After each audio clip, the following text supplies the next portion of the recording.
Right, boys. I'm back again with the dodgy trim. I think it's day something or other. So there's something that I really want to hit on today. That I kind of like realized. I mean, I kind of touched on it the other day, but I really kind of like. I don't want to say deeped it, but I deeped it in the gym because I'm weird to the fact that I go to the gym without me. It's fucking weird. Everyone likes what. Everyone's like, "Why the fuck are you doing that, Ollie?" And I'm like, I don't know. I just do it. So I went to the gym without music. I go to the gym without music. Yeah, call me a fucking weirdo. I am a weirdo. I don't know how. I go on the bike for 10 minutes. Mate, my hair's fucked. I go on the bike for 10. Who cares about my hair? I go on the bike for 10 minutes. 11 minutes straight, and I'm just sat there on the bike. Like I don't have music on, and then I'm also doing today it was tricep and chest, and then I do a 10 minutes on the bike at the end of it. So anyway, I had a lot of time to like think about things, and on the way there, on the way back from the gym, whatever. And I really thought about this one thing, and I want to kind of like ease into it quick. I don't want to just say it straight up. Basically, if you're an entrepreneur, entrepreneur is a very broad term, and I don't like using that term because it just makes you like sound up yourself. But a person that like gets themselves paid, if you want to put it like that, or someone that has to rely on their own capabilities, their own kind of discipline to get themselves by. A person that's like that, you get so caught up in things that it's so easy to get kind of like caught up in the wave, in the constant information that you've got to process in your head about whatever it is, that it's so easy to just kind of like lose track of what it is that you're doing, to which the amount of stress that comes with that is so like prevalent. And by like having all these things that you know you need to be doing, and you want to achieve these goals, you want to do these certain things, you want to be doing this, or you could be doing this, you could be doing this, you don't know, like if you don't have systems put in place, you don't have processes put in place that you're disciplined to do these things, it's quite hard to not get stressed, if that makes sense. I need to start putting hair gel in before I do these videos. Fucking hell. Um, it's quite hard to get. You're just gonna have to deal with this. I have no idea what this is. Um, it's quite hard not to like get stressed and worry about things that like that you don't know about. Just worry in general, or just get stressed or anxious about certain things, but you can't put your finger on what those things are. You're just always stressed because you feel like you should be doing more. You feel like you should be doing other things. And I really deeped it today. I mean, I was struck by this quote by Jeff Bezos. It was in a video that I saw the other day, and it kind of like opened my mind somewhat. I'm actually just show my hairline here. My hairline's not actually bad, but it looks bad because of the. Okay, um, so it was a quote by Jeff Bezos, and he was basically saying how um, it was much further in depth than this, but to summarize it, it's basically that stress comes from inaction. Like, stress comes from knowing that you should be doing something and you're not doing it. Stress comes from like not being clear on what it is you're stressed about. I think that's that. Like if you're clear on what it is that you're stressed about, and then you go and take action towards that stress, it's going to be less stressful. But because it's something you can't touch, it's something that like exists, but you're not doing anything about it. It's just kind of there. Of course, it's going to make you stressful. So I really deeped it in the gym, and I was really thinking about it because it's been bothering me. Like, well, it's always been bothering me, but like especially over the last few days for whatever reason. But I wrote it down and summarized it into this one little quote, which I will explain more in depth after I say it. But this is the quote. I wrote it down in this little notepad that I take to the gym. I know I'm weird. I go to the gym with a notepad, no music, no phone. I literally don't even take my phone with me. That's how fucking weird I am. I go to the gym with a water bottle, a pen, and this fucking notepad. I'm so fucking weird. Anyway, the quote is this: stress is the symptom of inaction. So stress is the symptom of inaction, and people are gonna come back at me and be like, "You're fucking waffling. I get stressed over this. But I think that I can't. I didn't think of an analogy. I think I could explain my point far better if I had done that prior. But I think we get stressed at things, but a lot of the things that majority of us get stressed at are things that we can't control. So you're getting stressed over nothing. You're getting stressed over just the thought that something could happen, or the thought that something will happen one day, or the thought that whatever it is that you can't just simply can't control. Like, what if this happens? What if this happens? What if this happens? You know, but you can't do anything about it. So why are you worrying about that? And that's why, if you have noticed on my channel, I have this quote. Well, quote. It is a, what do I say? It's like a stoic phrase, if you want to call it that. It's basically amor fati. AMORFATE. Now, if you're probably, whenever my friends ask me what it means, they think that it means I love fatties, but sadly, that's far from the truth. That's not what it means. What it means is being okay with your fate. And I know it sounds so like weird. Again, you're gonna be like, this guy. So he doesn't go to the gym with music. He goes to the gym with a water bottle and a notepad. And now he's talking to me about fucking uh some like quotes called "Amor Fati" and how he changed his life, or how this thing is like the love of fate. I sound so fucking spiritual, and I'm not spiritual. I wouldn't say I'm any like spiritual at all on my head. And I'm also saying this with this fucking shitty haircut as well. So everyone watching this, if you haven't watched the channel before, you think this guy's the biggest weirdo I've ever seen on the fucking YouTube chat on fucking YouTube. But let me explain. The love of fate is this. I have it all in my head, but it's very hard to articulate to someone who doesn't know what it is. Basically, there are so many things that could happen in your life. For example, you're at work, you have a job, and you can either keep that job or get fired from that job, depending on variables, depending on whether you've been doing a good job in your job, depending on whatever. Another example of this is, say you could, like, something could happen with you in your family. Like someone could die, or they might not die, and they could be really ill and they could not die, or they might die. But the example of it's really fucking hard to explain. I feel like I'm just digging myself a hole with that die example, because everyone's gonna be like, what the fuck is this going on about? In regards to the work example, I mean, it works for both, but I'll just explain it better here. You can either lose your job or keep your job. Now, all of the worry is surrounding the fact that you're going to lose your job. Like, you're not worried about whether you're going to keep your job. You're worried about whether you lose your job and the unknown of that. You know, like the unknown of what's going to happen when I lose my job. Oh, I've got to go find another job. I'm going to go find this. But it could be a blessing in disguise. It could be, and it just depends on how you perceive it. And I mean, you can't expect to do stuff for this like your whole life. And it's just being okay with whatever happens, because you're not going to die. And it's just finding a perspective on whatever it is, and like moving forward from that. Like, it's going to happen regardless. I mean, obviously you can prevent it from happening somewhat if you do what you're meant to be doing or whatever, but some things you can't control and they will just happen. And then it's when those things happen, being okay with that and going from there. Because a lot of the time things can't happen. Things you can't. There are things you can't control, and they just happen. And you can be worried about what's going to happen, but if you can't do anything about it, what's the point of worrying? And the same thing goes for if you lose your job or keep your job. You're worried about losing your job, but if you lose your job, something amazing might happen, you know? But at the time, you're worried about it. It's the same thing. Relationships. I think that dying one was a shitty fucking example. It's very hard for me to explain without people getting emotional. But you have a girlfriend or a boyfriend or whatever, whoever's watching this. I think I've got like 95% male audience, so whatever. I mean, it's 2023, guys, so I mean... but you have a girlfriend. I was thinking about this earlier, actually. You have a girlfriend, and you're with that girlfriend, and you know the relationship isn't great, but it's all right sometimes. So you stick with it, but you're always worried, and you know that you should probably break up at some point. Like, you have moments where you're like, I need to break up with this girl. This isn't right for me. This isn't the right person for me. All this stuff, and you're worried about what could happen, the unknown of what could happen when you break up.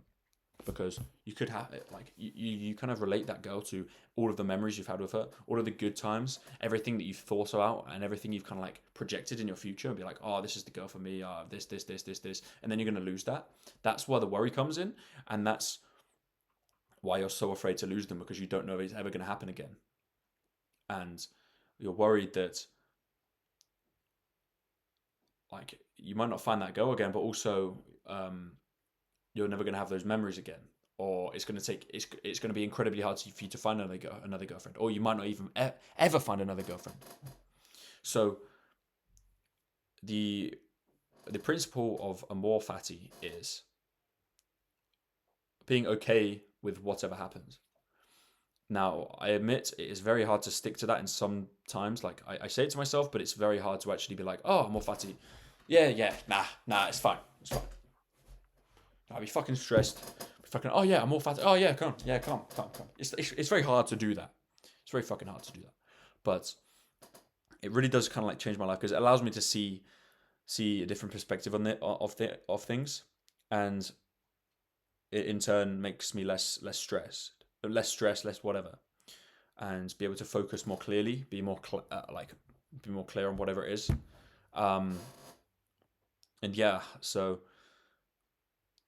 I mean, to put it more into perspective, to explain it a bit, but I don't know if I've explained it well enough there. But I was watching a video on Twitter the other day. It was someone they'd saved a TikTok, and then they posted it on Twitter, and it was an interview with a couple. The guy was 22, the girl was 26, and the guy interviewing asked the guy if you had a free ghost pass to get with anyone in the world or whatever, would you take it? And the guy said, no, I'm happy with my wife. This is my wife. I'm happy with my wife. And then he asks the fucking woman, and the woman's like, yeah, I'd take it. Yeah. And then like, yeah, and then like this guy's so wholesome, by the way. And he asked the girl, and she's like, yeah, I'd take it. And then I would, and then she asks, who would you get with? Who would it be? And then she said like two fucking NBA players, I think, and they were both like massive. they were, they were both like massive fucking black guys. And let me just say, this girl was like probably 5'4", and she was white, and her like not husband but boyfriend was like a guy who, I don't know, he was 22. He wasn't like anything. He was just your average guy, average bloke, right? What wasn't fucking like the best looking guy in the world. Also wasn't fucking ugly. He was just your average guy. And he said that he got asked first, and he said that to her. Hey, this is my wife, and I'm very happy with my wife. I'm very da da da da da. And then the guy then asks the woman, who was obviously eager to fucking respond and say, yeah, I'd love to fucking get fucked by black guys. Yeah, let's go. So she saw that, and so she said that, and in that moment, it made me kind of think the same thing about the amor fati thing. Is like, this guy probably has so many. There's a reason why I'm telling you this story, because I feel like I'm getting controversial. I'm getting so he could, if it was any guy looking at it from a bird's eye view, like no emotional attachment to any regard in this relationship, you would instantly break up with that girl for saying that, right? And you're probably thinking, nah. But if you actually watched the video, you would, because she was so like, yeah, oh my god. Like, so she clearly wasn't content in the relationship. It was never going to work. But from us on the outside, it's so easy to look at it as like, that guy should break up with her 100%, move on. But to him, there's so much emotional baggage that comes with that. It's like, think of all the memories that he's had with her when he first met her, the first few dates that they went on, the first like the honeymoon period of the relationship, everything that's gone on within the relationship, and all the like things that he's thought about was like, oh, would this girl be good to have kids with, or could I settle down with this girl? Could I do this, that, whatever. There's so much emotional baggage that comes with it that he couldn't just click his fingers and be like, yeah, fuck you, I'm gone, And the reason for that is he's worried about what's going to happen if you were to break up with her. Like, is he going to find a girl again?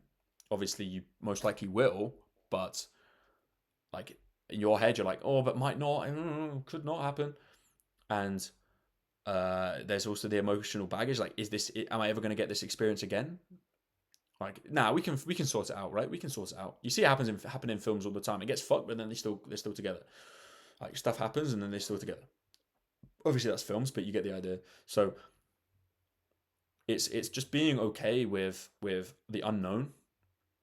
I think that's really a good way to kind of like look at it. But just being okay, like the love of fate, that is literally what amor fati means. It means the love of fate.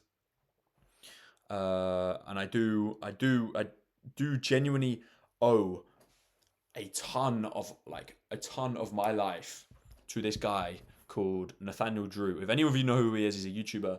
Um, I remember so distinctly when I was 17. I like binge watched all of his videos. Every time he uploaded, I was watching every single one, and he really just changed my perspective on life in general, and just changed everything for me. And I really do thank him for that. Because I mean, he's a very fucking smart guy, and I really just like the way he kind of articulates himself and his thought process about the world and the way he thinks and the way he does certain things. I really do respect him for that, and he's really just changed my mindset on a lot of things. Not so much that I can just tell you here now. It's more stuff that's so ingrained now that I don't even think that I gained it from him. It's just something that I have. But that specifically, the more fatty stuff, the love of fate, the being okay with the unknown, being okay with things like regardless of what happens, and then going from there. You're not going to die, so you just take it in your stride and you go from there, because most of the time you can't control it. You just got to do something about it, and it's better to do something about it and just take it in your stride, as opposed to it happens to you. Oh fuck! I'm gonna sit on my bed all day, fucking like just that's basically what it is. And I know I sound so like philosophic, like so like nerdy. I should probably put my blue light blocking glasses on and have my hair like fucking bowl cut right now. It's not like I look like a nerd right now, regardless, but you get the idea.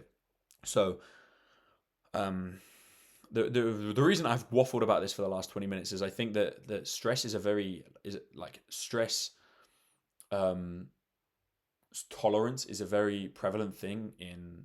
I'm not going to say entrepreneurship because I fucking hate that word, but like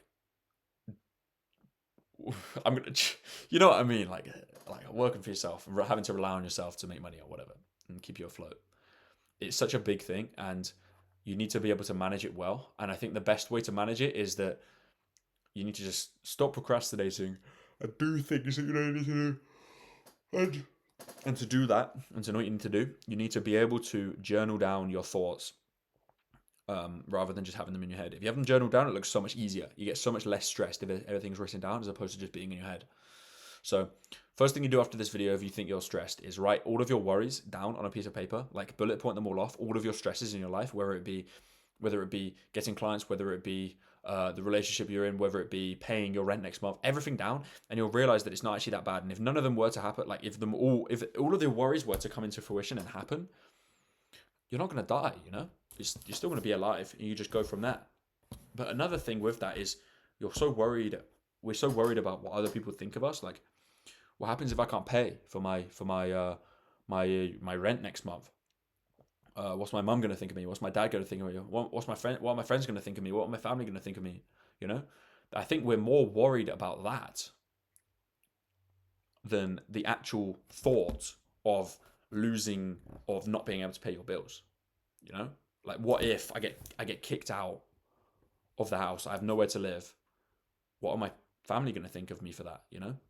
I think that is more of an issue mentally for everyone than actually getting kicked out of the house.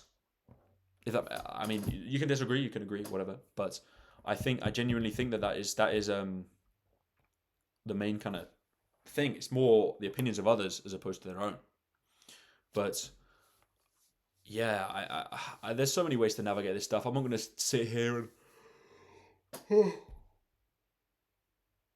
I'm not going to sit here and tell you how to navigate your life, because that is not me. Well, it is me, because I've kind of just done it for the last 20 minutes, but I'm 20 years old, so please take everything I say with a grain of salt, because of course I'm going to be naive. Of course I am. Of course, I'm fucking 19, bro. I've had minimal life experiences. I've never had a girlfriend. I've never had kids. I've never been in a job. I've literally only worked for myself, and this is things that I've just picked up along the way. So you can take it or not take it, whatever. But if it works for you, cool, and it works for me. So, yeah, but stress is the symptom of inaction. Simply and truly, like if you know something, you've got to do something, and you keep putting it off. Of course, you're not gonna be able to sit down and fucking watch a film. Of course, you're not gonna be able to sit down and read a book, because you're always thinking that you should be doing this, but you're not fucking doing it. So you just sat there stressed. That is literally the epitome of it. Like, you need to just do it, and then when you know what you've got to do, and then you do it, you're gonna feel so much better about yourself than if you had the stress, but you just fucking put it off because you can't be asked, or you'd much rather watch YouTube videos, or you'd much rather procrastinate because it's going to be hard and I don't know if I want to do it yet. I want to just let me watch one more video. Let me do this. You're never going to enjoy the fucking. You're not even enjoying the fucking video. You're literally just wasting time of your life away. And I'm not speaking on a pedestal that I never do this. I fucking do this. Of course I fucking do this. I'm not fucking perfect, but I know that it is a fucking problem, and I think you guys might benefit from it. So, yeah, as I say, stress is the symptom of inaction. I will probably put that as the title of this video. Just, yeah, man.